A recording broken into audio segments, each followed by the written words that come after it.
এই বয়সটাতে তারা জীবনটা যেভাবে উপভোগ করছে, আসলে বয়স যখন মানুষের বাড়ে তখন ফেলে আসা দিনগুলো সে বুঝতে পারে না যে কতটা সুন্দর সময় সে পার করছে। মানুষের আসলে বয়স বাড়ার সাথে সাথে বিভিন্ন ধরনের দায়িত্ব কাঁধে এসে পড়ে, কিন্তু যখন মানুষ ছোট থাকে, শৈশবকাল পার করে, তখন তার এই ধরনের চিন্তা মাথার মধ্যে থাকে না।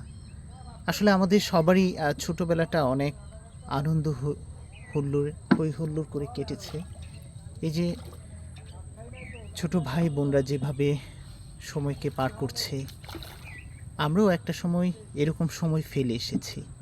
আসলে মানুষের জীবনের সবচেয়ে সুন্দরতম সময়গুলো হচ্ছে এই কৈশোর, শৈশব, কৈশোর। মানুষ আনন্দ হই হুল্লোড়ে কাটিয়ে দেয় এবং সে বুঝতে পারে না যে কতটা ভালো একটা সময় সে পার করছে।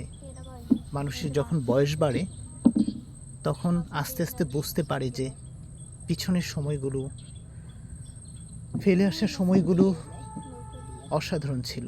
হয়তো আপনারাও যারা বিশেষ করে এই নদী এলাকায় বসবাস করেন বা যে যে এলাকাগুলোতে খাল বিল রয়েছে, ঠিক এরকমই নৌকায় করে একটা সময় ঘুরেছেন বা এই সুন্দর সময় পার করেছেন।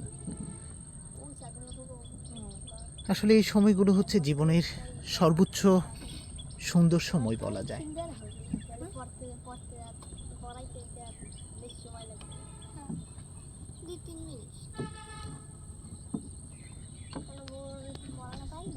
তোমরা দুইজনই স্কুলে যাও না? ও ও তো তুমি কোন ক্লাসে পড়ো? 6-এ। আর তুমি?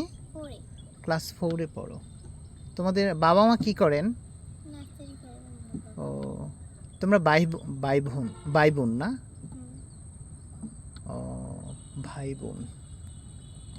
এই যে লেবু গাছ, লেবু ধরে আছে অনেক। তোমরা কয় ভাই কয় বোন? 4 বোন। আর ভাই কয়জন তোমাদের? ও, ভাই নাই। ও কি হয়? চাচাতো ভাই। ও আচ্ছা। আর তো তোমরা কয় ভাই কয় বোন? এক। ও, বোন কি করেন? ও, বাবা কি করেন? ও আচ্ছা। তো তোমরা দুইজনেই তো সাঁতার জানো না? আমি কিন্তু সাঁতার জানি না, পড়লে একদম মারা যাব। পড়লে তোমাদের উদ্ধার করতে হবে। যাই হোক, এরকম না কিছু ঘটুক।